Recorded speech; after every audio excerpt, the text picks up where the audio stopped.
ونستغفره ونعوذ بالله من شرور أنفسنا ومن سيئات أعمالنا من يهد الله فلا مضل له ومن يضلل فلا هادي له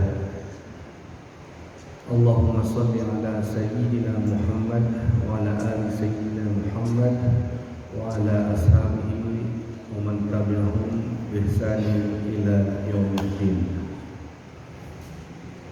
Jamaah salat zuhur yang dimuliakan Allah Subhanahu wa taala, alhamdulillah kembali kita bisa melaksanakan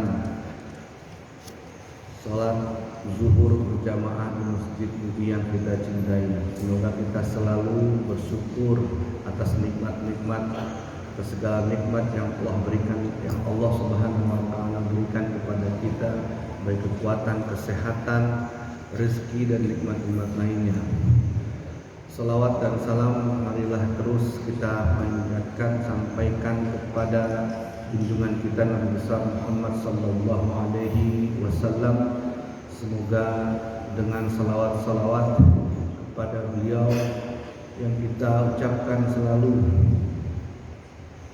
juga usaha kita untuk selalu menjalani sunnah-sunnah yang dicontohkan oleh Nabi Muhammad SAW, mendapatkan kita nanti syafaat dari beliau di yaumil hisab kelak. Jamaah salat zuhur rahimakumullah, seperti biasa pada kajian singkat hari Kamis melanjutkan minggu sebelumnya.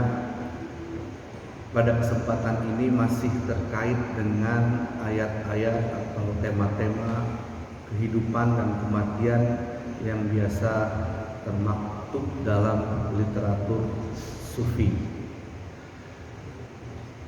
Beberapa minggu lalu sempat kita singgung tentang tafsir dari surat Al-A'raf ayat 172 yang mengingatkan kita tentang perjanjian antara kita manusia dan ciptaan Allah Subhanahu wa taala dengan Tuhan kita, yaitu ayat tentang alastu birabbikum qalu bala, bukankah aku adalah Tuhan kalian?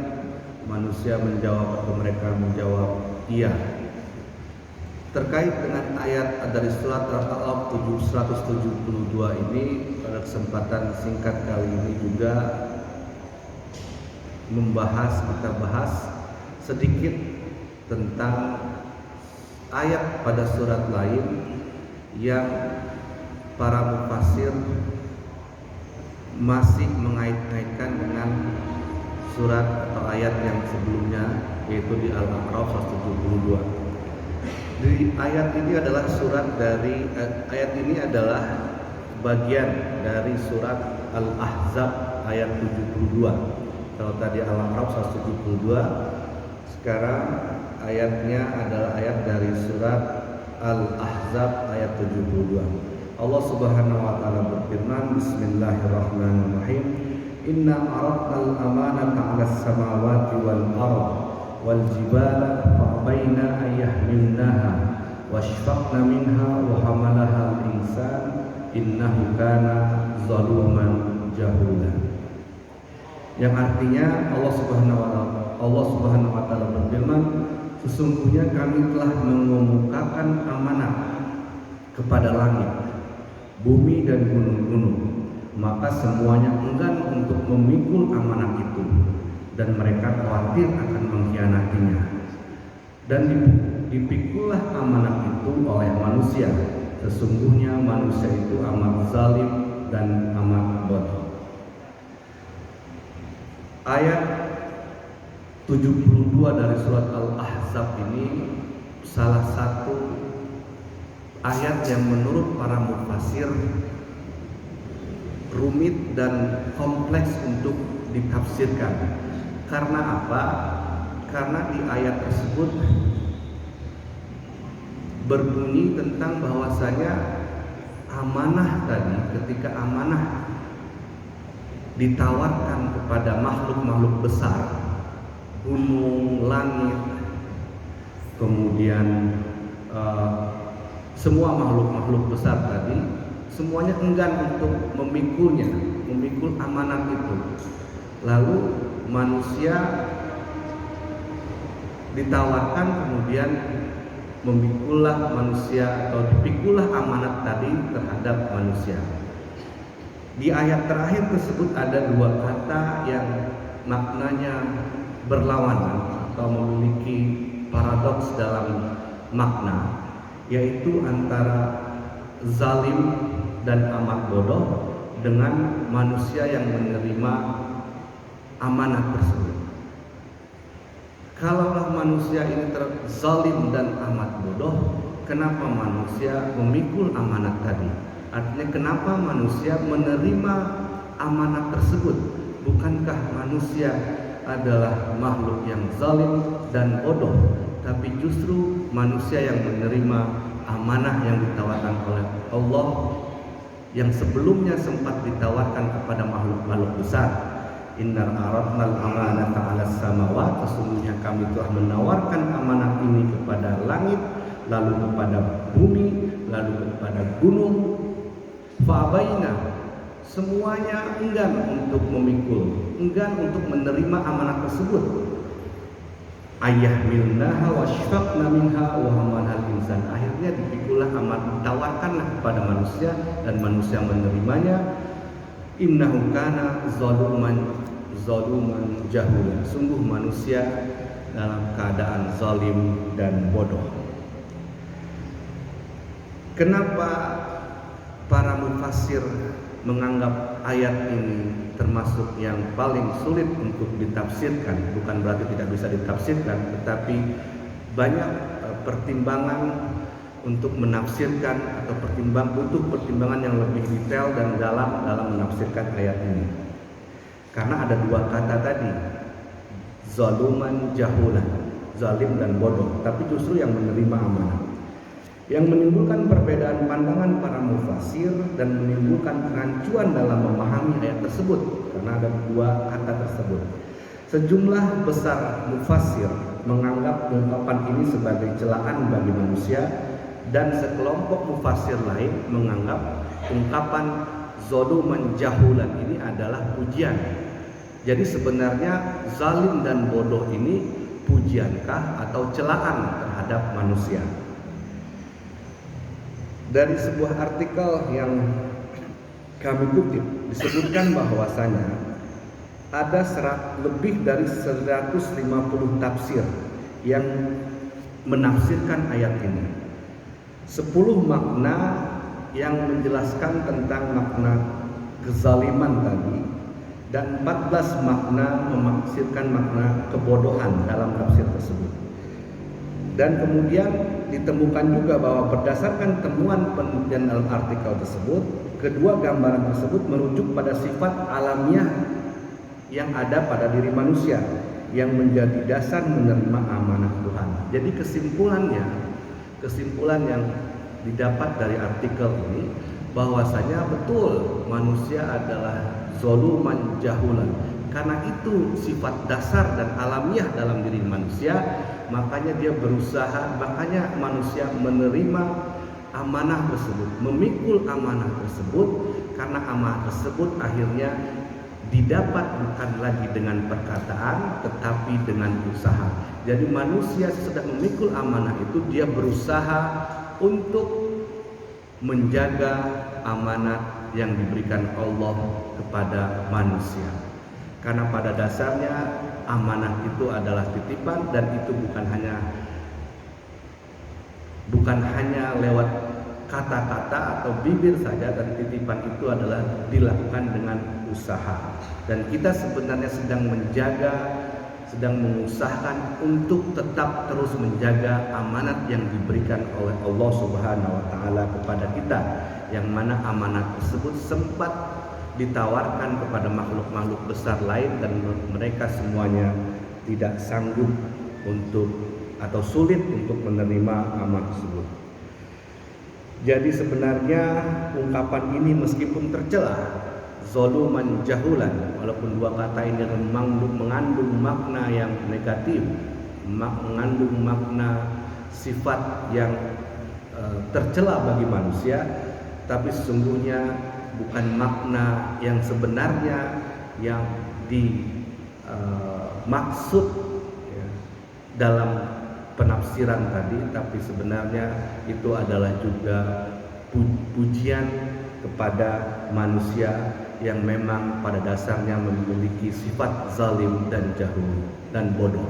Dan itu sudah dibuktikan ketika Nabi Adam tidak berhasil untuk menjaga amanah atau perintah yang diberikan oleh Allah Subhanahu wa taala untuk mendekati pohon yang ada di surga.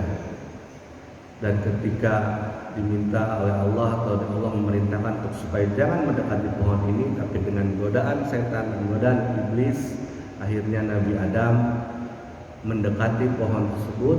Dan ini juga adalah bukti bahwa sebenarnya amanah itu bukan sesuatu yang alami, bukan sesuatu yang natural ada dalam diri kita, tetapi didapat dengan cara mengusahakan dan menjaga dari amanah tersebut, karena pada dasarnya amanah adalah titipan.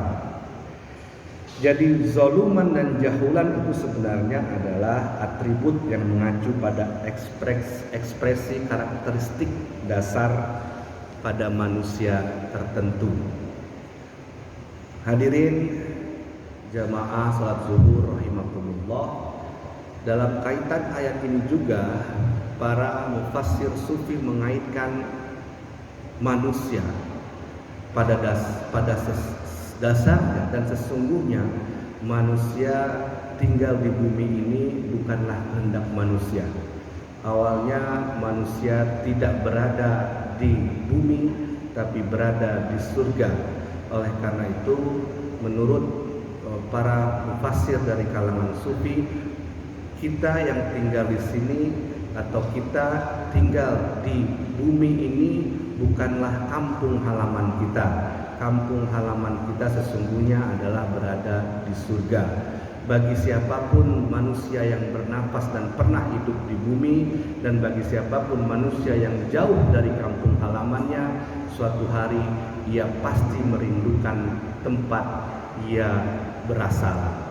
Dan kalangan sufi menganggap bumi ini adalah hanya singgahan, dan kita juga meyakini itu karena ada kehidupan lain. Jadi tempat singgah kita sebenarnya ini sebentar. Oleh karena itu kita akan kembali ke tempat asal kita, dan seharusnya kita pun merindukan tempat asal kita tersebut ya, karena pada dasarnya kita pada awalnya tidak ditakdirkan untuk tinggal di muka bumi, tapi kalau menurut mufassir sufi tadinya amanah, karena amanah tadi yang ditawarkan kepada makhluk lain tidak bisa memikulnya, kemudian manusialah yang akhirnya memikul dari amanah yang diberikan oleh Allah Subhanahu wa taala kepada hamba-Nya. Karena amanah sendiri dalam bahasa Arab itu banyak sekali pengertiannya. Di antaranya adalah amanah juga tentang kebenaran atau anti pengkhianatan disebut. Jadi kita memang tidak boleh berkhianat ya, atas kebenaran yang telah sampai kepada kita.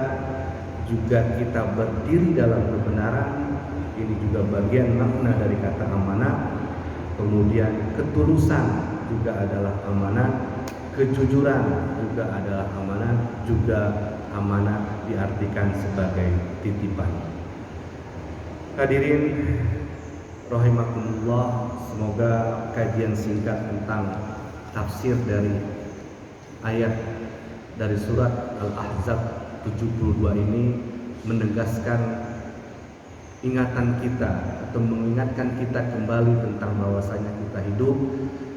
Yang pertama, kita pernah berjanji ya, sebelum pada saat ruh ditiup, disebutkan dalam surat Al-A'raf, kita pernah berjanji bahwasanya Allah Subhanahu wa taala, dan kita bersaksi bahwasanya Allah Subhanahu wa taala adalah Tuhan kita.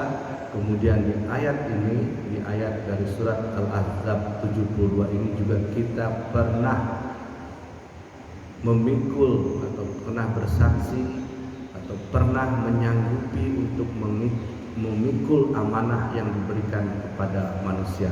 Tentu lagi-lagi amanah itu tidak didapat dengan sendirinya atau bukan hal yang natural. Amanah itu didapat dengan usaha. Semoga kita termasuk hamba Allah yang mengusahakan diri kita untuk selalu menjaga amanah yang diberikan kepada kita. Amin amin ya rabbal alamin. Hadanallahu wa iyyakum ajmain. Allahumma billahi wa tariq. Wassalamualaikum warahmatullahi wabarakatuh.